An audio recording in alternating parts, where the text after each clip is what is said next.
Hello again, I'm Blunty. I've been doing a lot of research over the past week, and this is important information for anybody out there who produces media for distribution on the web. Turns out you get 30 seconds to make an impression on people before they start switching off and going elsewhere. And because this isn't like TV when people channel surf, they don't catch you in the middle of the show when something interesting is happening. They only see the first 30 seconds because that's where it starts playing. So if you don't make an impression in your first 30 seconds, you're dead in the water. People start switching off. So keep that in mind. So this video is about changes, and I mean both changes about why YouTube is here and what's happening on it and the way people use it, and what I am changing as a new media content producer.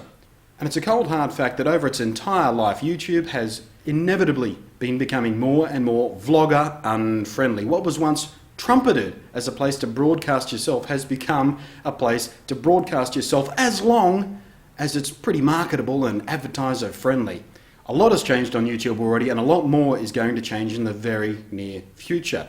And I'm not talking about the kind of change people have been whining about on YouTube for years now, and that's every time they make a minor design change. This change is about content, and that's way more important than how the site looks or even how it operates. The people who own and run YouTube need it to make money, and quite frankly, small people doing their little vlogs on webcams aren't gonna do that for them.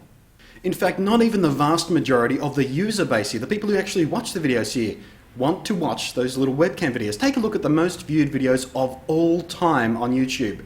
Almost all of them are music videos, professionally produced content, about as far away from user-generated content as you can possibly get. The future of new media is not going to be about people with their webcams expressing their thoughts and feelings. It never was going to be that.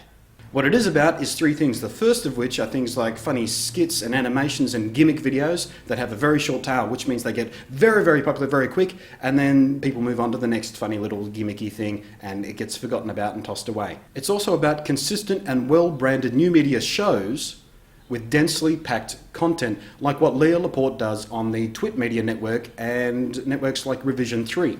It's also about seeing your favourite content from the old media companies, the big media companies, how, where and when you want. And they're making the slow and relatively reluctant transition to broadcast life online.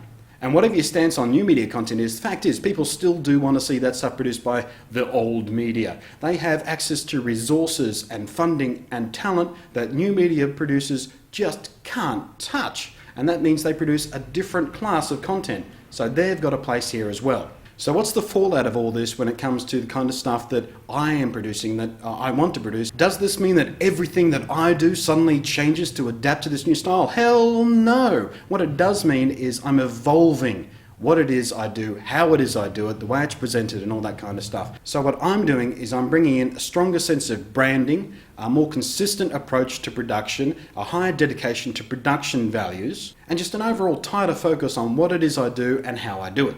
I am interested, as I always have been, in entertaining and informing, but I've kind of hit a ceiling on how I'm doing that at the moment. So for me, the time is right just to find a new angle on how to do that sort of stuff. And personally, I'm pretty excited about the new stuff I've got coming up, a rededication to consistency and a high production value. So I hope you guys don't freak out too much because something's changing. Because the cold hard fact of the matter is that the new media world is changing, and it's changing in a relatively significant way, and if I don't change with it, I'm going nowhere real quick. And quite frankly, I want to keep progressing in what I do. I want to have a direction. I don't want to be stuck in the one place. New opportunities are calling, and I'm calling back.